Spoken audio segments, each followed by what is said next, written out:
हो रही है। चलिए, तो दी रॉसाइड शेल्फ के बारे में, अगर 1-2 किलोमीटर ऊंची परत है, मतलब चौड़ाई में, लंबाई तो बहुत है, अब ये परत अगर बेटा गलने लगे, अचानक से पिघलने लगे और प्रेडिक्शन टाइम से जल्दी पिघलने लगे, तो काफी लॉसेस होंगे। अब ये क्यों हो रहा है? ग्लोबल वार्मिंग आ रही है। देखिए, बर्फ का पिघलना बुरी चीज नहीं है, बर्फ का पिघलना तो बहुत अच्छी चीज है, खूब सारा पानी आ जाएगा समुद्र में, बहुत सारा पानी बढ़ जाएगा। बट जब पानी बढ़ेगा तो 3 चीजें बदलेंगी। फिर से आते हैं वही, आप कहोगे सर आज घूम फिर के आप मानसून भी पढ़ा रहे, तो सर को पढ़ा मैं, ठीक।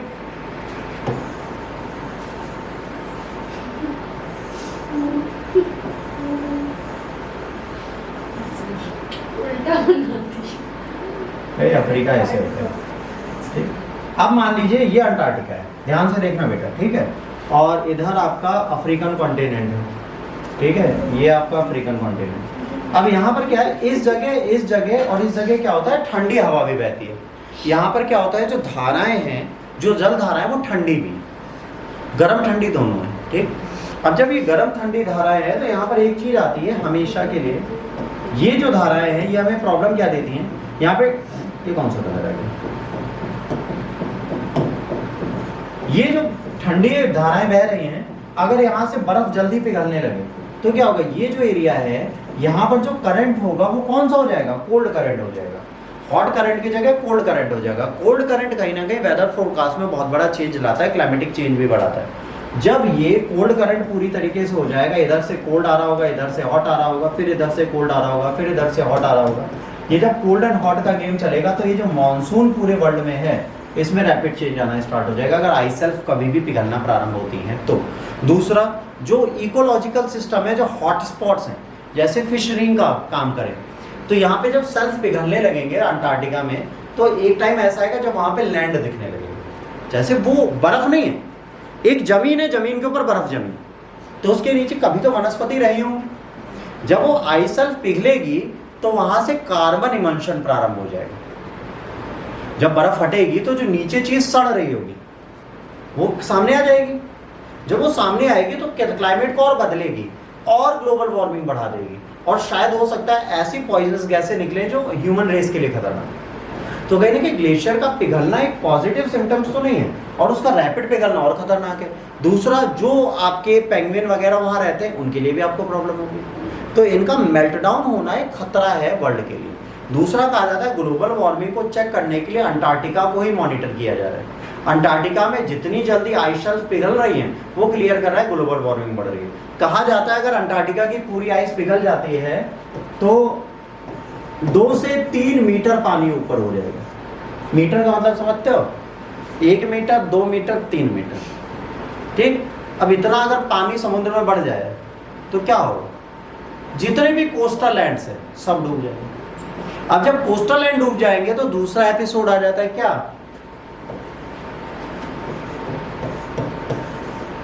क्लाइमेटिक चेंज के कारण जो रिफ्यूज लेंगे, रिफ्यूजीज, जो वेदर चेंज के कारण इनलैंड में आएंगे, दूसरी कंट्रीज में जाएंगे, ये रिफ्यूजीज आपको और प्रॉब्लम देंगे। अगर ये रिफ्यूजीज आपकी कंट्री में बढ़ते हैं तो क्या होगा, रिसोर्सेज पे प्रेशर बढ़ेगा। तो हमको कोशिशें करनी है कि अंटार्कटिका की बर्फ ना पिघले। भाई तो हम पूछने जाते अंटार्कटिका की बर्फ ना पिघले, उसके लिए हमें पहला काम क्या करना है, हमको ग्लोबल वार्मिंग से बचना है। अब ग्लोबल वार्मिंग से कैसे बचेंगे, जैसे आप लोग गर्मी लगती है आप एसी चला देते हैं, ये अंटार्कटिका की बर्फ पिघलने का एक बहुत बड़ा कारण है। यदि आप देश प्रेमी हैं और विश्व प्रेमी हैं तो आपको एसी नहीं चलाना चाहिए, ठीक, एक के करने से नहीं। बंद करिए। दूसरा क्या है, जैसे आप जो फ्रिज यूज करते हैं उसमें भी जो गैस है वो भी क्लाइमेटिक चेंज कर रही है, जो आप गाड़ी चलाते हैं वो भी क्लाइमेटिक चेंज कर रहे हैं। ये सब तो बंद होने वाला नहीं, कर सकते हैं। सो अदर ऑप्शन, वही तो क्वेश्चन, ये सब तो वैसे भी बिल्कुल नहीं होती है, बंद होने वाला है। अदर ऑप्शन क्या है, बैटरी बताइए। Other option is a good option. हाँ बच्चों, अदर ऑप्शन क्या है, लो प्रेशर हाई प्रेशर से ऊपर चलिए, थोड़ा कुछ बताइए, अदर ऑप्शन क्या है। अदर ऑप्शन भी हैं। अदर ऑप्शन में आपके पास एक बहुत अच्छा ऑप्शन जो है वो सिंपल ये है कि उसे पिघलने दीजिए। भाई देखो, जो चीज नहीं बदली जा सकती उसको बदलने का प्रयास क्या करोगे। आप क्लाइमेटिक चेंज के लिए कोप की मीटिंग करते हो, आप सारी सबमिट करते हो। दुनिया में क्लाइमेटिक चेंज बदलने के लिए सबसे पहले जो आपको करना है वो क्या करना है पता है? कार्बन इमिशन कम करना है। कार्बन इमिशन कम करने के लिए आपको एक और रोल पे ध्यान देना पड़ेगा। वो क्या है? वो है ग्रीनरी। जो ग्रीन फॉरेस्ट ऑलरेडी अवेलेबल है उनको काटना बंद कर दो। हर कंट्री का ग्रीन कवर 33% कर दो, ठीक है। वेदर फोरकास्ट को रेगुलेट रखो। वेदर चेंज के टाइम पे, क्लाइमेटिक चेंज के टाइम पे आप अपने खुद के फीचर्स और साइंटिफिक रिसर्च कम करो। तीसरा ऑप्शन जो अच्छा लगता है मुझे, अगर कोई मुझसे कहे कि सर क्लाइमेटिक चेंज अगर बढ़ रहा है, ग्लोबल वार्मिंग बढ़ी है, तो हमें क्या करना चाहिए, तो हम सिंपल सा कहेंगे कि अब जो है ओवर कंस्ट्रक्शन बंद करने रहना चाहिए वर्ल्ड वाइड। जिस कंट्रीज ने जितना डेवलप करना था कर चुकी, अब जो अंडर डेवलप्ड कंट्रीज है उनको डेवलप्ड कंट्रीज को पोषित करना चाहिए और उनके एनवायरनमेंट को सेफ रखना चाहिए, जो हमारी कंट्री में नहीं होता है। जैसे भूटान है, Bhutan is a very good country, Bhutan में ग्रीनरी बहुत है, तो भूटान को हमें फाइनेंशियली सपोर्ट करना चाहिए कि वो अपनी चीज़ों को रेगुलेट कर पाए और हम उसे कार्बन क्रेडिट देते जाएं। बेटा बात ये नहीं है आप विकासशील हो, कोई देश विकसित भी नहीं है। यहाँ पर विकसित की दौड़ के चक्कर में अंटार्कटिका को पिघाल देना एक बहुत बड़ा कारण होगा। Antarctica will be the very big continent, उसमें भी नई सरकार आएगी, लोग आएंगे, बिल्कुल आएंगे, हम बिल्कुल मानते हैं। कुछ मानव लालची इतने, वो तो सोचे अंटार्कटिका की बर्फ पिघले पहली सरकार हम ही बनाए। बात वो भी नहीं है कि वहाँ पे सॉइल नहीं है, साउथ पोल पे लोग रह नहीं सकते। और आपको एक चीज़ और बता दें, साउथ पोल जो होगा नॉर्थ पोल से ज़्यादा वार्मर होगा, गर्म होगा इन कंपैरिजन, क्योंकि टिल्टेशन अर्थ का कुछ ऐसे, ठीक है। तो जो टिल्टेशन है उसके चक्कर में साउथ पोल आपको हमेशा हेल्प देगा, पर साउथ पोल पे रहने के लिए आपको उतने बड़े आइलैंड पे जाने के लिए कितने लोगों को लॉस पे डालना होगा, वो एक बहुत बड़ी चीज़। तो ये जो आइलैंड्स और जो भी सेल्फ पिघलते हैं उनको हाई अलर्ट पे इसलिए डाल दिया जाता है क्योंकि इससे हमें पता चलता है। जैसे वाटर स्कार्सिटी हुई साउथ अफ्रीका में, तो साउथ अफ्रीका ने लास्ट टाइम पे क्या बोला था, ग्लेशियर उखाड़ के समुद्र से ले आते हैं, गला गला के पी लेंगे। तो देखिए हर कंट्री अपने रिसोर्सेज को अपने हिसाब से सोचती है। साउथ अफ्रीका ने सीधे का ग्लेशियर उठा लेते, नीचे तो अंटार्कटिका है, देखो वो ज़्यादा दूर भी नहीं है, जितना हम जाएंगे लास्ट मालदीव वालदीव तक उतने में वो अंटार्कटिका पहुंचे। वो जब पिघले तो वैसे भी पानी ज़्यादा है, तो वेदर फोरकास्ट में सबसे बड़ी चीज होती है चेंजेस, जो अल्टरनेट पाथ और अल्टरनेट चेंजेस होंगे वो आपको याद रखने पड़ेंगे। क्लियर? अब दूसरा, और सरकार ने कोशिश की है कि इलेक्ट्रिक व्हीकल्स की तरफ जाओ, ईवी की तरफ जाओ। तो ईवी की तरफ जाना गलत नहीं। अगर आप भारत में कभी हाईवेज पे ध्यान दीजिए तो हाईवेज ऐसे बनाएंगे, देखिए 1 लाइन 2 लाइन 3 लाइन 4 लाइन, ठीक है। इसके बाद यहाँ पर ये डिवाइडर के लिए प्लेस छोड़ा गया इतना चौड़ा, हर हाईवे पे ये नियम बनाया गया है। फिर 1 line 2 line 3 line 4 line 5 line, 4 1 2 3 4 इधर, 1 2 3 4 इधर गाड़ियां चल रही हैं, ठीक है। पर ये बीच का एरिया छोड़ा गया है। क्यों छोड़ा गया? उसको इसलिए छोड़ा गया है कि आने वाले टाइम पर जो हाई ट्रक्स होंगे, ट्रक्स को रोड पे जब चढ़ो तो आप फ्यूल चलाओ, कोई दिक्कत नहीं है, बैटरी यूज करो। उसके बाद जैसे आपने ट्रेन में देखा ऊपर एक लॉन्चर होता है जो केबल को छूते हुए मेट्रो में चलता है, यहाँ पर वो फास्ट ट्रैक ईवी ट्रैक डाल देंगे और इसके ऊपर बस और ट्रक अपना बस वो ऊपर वाला फुंतरू छुआएंगे और तेजी से चलते चले जाएंगे हाईवे पे। 500 600 1000 किलोमीटर वही यूज होगा। इससे क्या होगा? इससे कार्बन इमिशन कम हो जाएगा क्योंकि बैटरी पे डिपेंडेंसी कम होगी, आप डायरेक्ट इलेक्ट्रिक सप्लाई से चल रहे हो। तो ये सरकार का फ्यूचरिस्टिक प्रोजेक्ट है जिसमें नितिन गडकरी आज की डेट में काम कर रहे हैं। देखिए वेदर फोरकास्ट जो भी आज कहता है, जो भी क्लाइमेटिक चेंज आज हमें कहते हैं, इन चीजों को बदला जा सकता है, बिल्कुल बदला जा सकता है। बट अगर आप ये कहें कि आपने जो 100 साल में डैमेज किया है उसको आप 1 साल में बदल देंगे, तो ये पॉसिबल नहीं है। 100 साल की चीजें 1 साल में नहीं बदलती, 100 साल की गड़बड़ी 25 साल लेगी सुधरने में। तो तब तक क्लाइमेट से क्या होगा, ये ग्लेशियर वगैरह जाएंगे पिघल, और इनको रोका नहीं जा सकता। जैसे ओजोन होल हुआ तो सरकार बहुत चिंतित थी, ये ओजोन होल हो गया। अभी खबर है ओजोन होल पूरी तरह भर गया, अपने नेचुरल हीलिंग होती है। तो मदर अर्थ को अपनी हीलिंग करनी आती है, आप उसकी चिंता ना करें, आप अपनी सोचें आप कैसे हील हो। भाई बाढ़ आया, अर्थ कौन सा बह जाएगी, अर्थ के अंदर ही तो पानी है। तो मदर अर्थ को नुकसान नहीं है, नुकसान ह्यूमन रेस को। मैंने पहले भी बोला इस दुनिया में सबसे खतरनाक प्रजाति मानव। इस धरती से आप मानव खत्म कर दो, 20 साल के अंदर पूरी अर्थ सुधर जाएगी। 20 साल के अंदर अर्थ किसके लिए क्या करना है,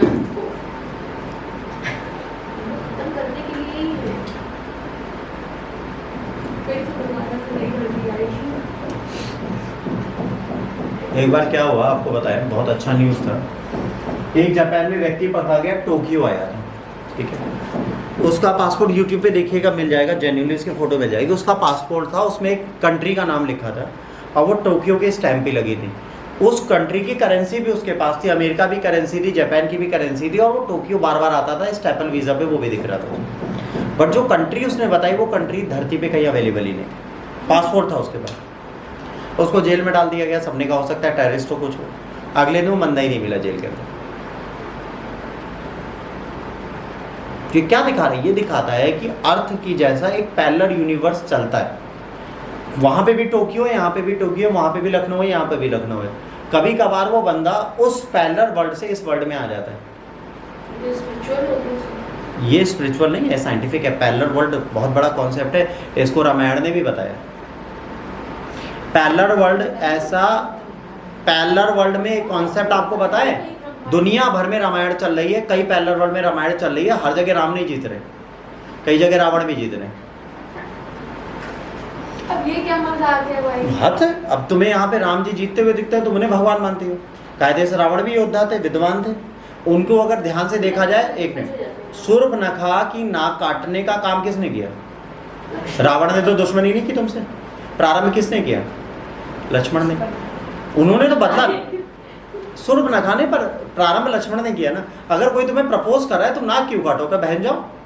जब वो उसकी सीता के मिला क्या था? अरे यार, ये तो हमें कोई कह रहा है, हमारी धार्मिक आस्था को आघात नहीं कर सकते, हम करने वाले कोई होते भी नहीं। तो ये पैरेलल वर्ल्ड में हनुमान जी की एक, आपने सुना होगा, जब राम जी जा रहे थे तो राम जी जब सरयू में विवाद, तो कह रहे यार हनुमान के रहते रहते काल तुम्हें ले नहीं जा पाएंगे, तो उन्होंने एक मुद्रिका गिरा दी थी, याद है? पाताल लोक में जब वो गए थे हनुमान जी निकालने, जब वहाँ गए तो राम नाम की कई मुद्रिकाएं वहाँ थी। ये क्या दिखा रहा है? तब उन्हें बताया गया ये रामायण एक बार नहीं हुई, ये हर वर्ल्ड में बार बार हो रही है। ये मुद्रिकाएं राम ही की हैं, बट आपके राम की नहीं, कई राम। सोचो, रामायण ने खुद पैरेलल वर्ल्ड के बारे में बात की है। रामायण में तुमने मुद्रिका वाला कांड नहीं पढ़ा? जब हनुमान जी, राम जी जा रहे होते हैं तो हनुमान जी काल को रक्षक है, हनुमान जी के रहते राम जी कभी सरयू में समाधि नहीं ले सकते थे, तो राम जी ने भी अंगूठी गिरा दी थी एक दरार के अंदर और कहा था हनुमान जी से इसे ढूंढ लो। हनुमान जी अंदर गए तो वहां पे देखा करोड़ों सेम राम नाम की अंकित मुद्रिकाएं पड़ी। तो ये क्या दिखा रहा है? ये दिखा रहा है पैरेलल वर्ल्ड इज अवेलेबल। यहां पर भी अवस्थी बैठी है, किसी और वर्ल्ड में अवस्थी होंगी। नहीं, फिलॉसफी में पैरेलल वर्ल्ड नहीं आता। घड़ा मटका मिट्टी में ही मिट्टी हो ही जाइए, बस दिन भर मिट्टी मिट्टी पड़ी हो। अब यहाँ पर क्या है बेटा, जब हम किसी भी वेदर को बदलने की कोशिश करते हैं तो उसको बदलने के लिए हमें दो लॉजिक याद रखने हैं। पहली चीज ये कि ग्रीन एरियाज जो हैं उनको हम बनाए रखें, और दूसरा ग्रीन हाउस इफेक्ट जो है, ग्रीन हाउस गैस इम्पैक्ट को कम करें। जब तक ग्रीन हाउस गैस इम्पैक्ट को हम नहीं कम करेंगे तब तक हम कोई भी चीज नहीं कर सकते। अब ग्रीन हाउस गैस इम्पैक्ट को हम कम कैसे करें, एक बहुत बड़ा लॉजिक है भाई। आपको कृषि करनी है, एग्रीकल्चर करनी है, ग्रीन हाउस इम्पैक्ट अपने आप आ गया। आपको व्हीकल चलाने अपने आप आ गया, आपको प्लेन उड़ाना है अपने आप आ गया, आपको मिसाइल बनानी है, टेस्टिंग करनी है अपने आप आ गया। ग्रीन हाउस गैस इम्पैक्ट जो है कभी कम हो ही नहीं सकता, आप कितना भी प्रयास कर लो। तो जब बेटा इसे हम कम ही नहीं कर सकते तो इसका लॉजिक क्या? तो अगर आपको किसी ग्लेशियर को आप शांत कर सकते हो, रेगुलेट कर सकते हो, कंट्रोल कर सकते हो, तो वो पॉसिबल ही नहीं, किसी के लिए भी पॉसिबल। तो ग्लेशियर जो पिघल रहे हैं उनको कंट्रोल करने के लिए ग्लोबल वार्मिंग कंट्रोल करने की जरूरत है, जिसके लिए नई नई गैसेज आ रही हैं, अल्टरनेट ऑप्शंस ढूंढे जा रहे हैं, वेदर फोरकास्ट को बदला जा रहा है। आज की डेट में एयरपोर्ट भी वाटर कूलिंग सिस्टम को यूज़ कर रहे हैं, जिसमें हाई वाटर प्रेशर होता है जो पाइपों से कूलिंग एयर के पाइप में जाता है, फिर वो वापस एयरपोर्ट पे जाता है। तो ऑप्शंस कई हैं। जैसे दुबई में जो आपने मॉल देखा है, बुर्ज खलीफा है ना, जो नया सबसे बड़ा दिनादु तैनू बुर्ज खलीफा, यही गाना है ना। तो जो बुर्ज खलीफा है, बुर्ज खलीफा में क्या होता है, ऊपर पानी जाता है ठंडा, ठंडा पानी फिर नीचे आता है, वो गर्म होते हुए आता है, तो जो पाइप से गुजरता है उसके आसपास से एयर फ्लो करती है, तो वो पूरे पूरे मॉल को ठंडा रखती है। पानी रोटेट होकर नीचे आता है, फिर ऊपर जाता है पाइप से, फिर नहीं। हाँ क्या?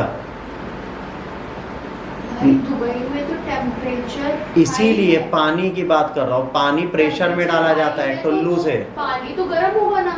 ऊपर जाके टेम्परेचर फिर आपको बताएं जियोलॉजिकली पानी को अगर आप रनिंग एटमॉस्फेयर, सुनो हम बता रहे हैं, बहुत ध्यान से सुनना। टुल्लू कभी चला, कूलर चलाया कभी अपनी ज़िंदगी में आप लोगों ने? कूलर कितनी गर्मी में रखा हो, जब उसका पानी रोटेट करता है और बार बार गिरता है तो कूलर के अंदर का पानी परमानेंट ठंडा रहता है। जब आप किसी भी वाटर को एयर फ्लो में लगातार घुमाते रहोगे तो पानी गर्म नहीं होगा। जब ऊपर जाके गर्म होगा, नीचे आके फिर ठंडा होगा, फिर ऊपर जाएगा, फिर गर्म होगा, फिर ठंडा होगा, फिर ऊपर जाएगा। तो ये फ्लो चलता है। इस तरीके से एयर फ्लोइंग का नया कॉन्सेप्ट ढूंढा जा रहा है, बट ये घरों में चरितार्थ नहीं हो सकता। कोलकाता आप चले जाइए, कोलकाता में कुछ चर्च बने हैं, कुछ म्यूजियम बने हैं, ठीक है, और सेंट विलियम फोर्ट भी है। उन सब के अंदर अगर आप जाएंगे तो उनके नीचे क्या है, वाटर के लिए एक ड्रेनेज बनाया गया है ज़मीन के अंदर, तो उससे ज़मीन परमानेंट ठंडी रहती है कोलकाता में। तो कई सारे साइंटिफिक मेथड पहले भी यूज़ होते थे, उसमें गैस का प्रयोग नहीं होता था। आप जयपुर जाइए, जयपुर में देखिए पैलेस के आसपास पानी भर दिया जाता था। तो जो पानी भरा होता था, जब पैलेस में अब आती थी तो पानी लेके आती थी, तो वो ठंडी होती थी, तो वहाँ पे नेचुरल कूलिंग हमेशा बनी रहती थी। तो तरीके बहुत हैं, हमें उन्हें इम्प्लीमेंट करना है जो ट्रेडिशनल मैनर में पहले से खो चुके हैं। अगर उनको हम यूज़ करते हैं तो कहीं ना कहीं वेदर फोरकास्ट को प्रोटेक्ट कर सकते हैं और ठीक से चला सकते हैं, ठीक है। तो आपको इस ग्लेशियर को देख लेना है, क्या है, कहाँ है, इन न्यूज़ है आज की डेट में, तो आपको इस ग्लेशियर के बारे में पढ़ लेना है, इस सेल्फ के बारे में पढ़ लेना है। इतनी चीज़ें अभी आपको कर लेनी है। 15 मिनट बाद हम लोग पढ़ेंगे अगला चैप्टर जो पढ़ा रहे थे, कांस्टेंट आईआर।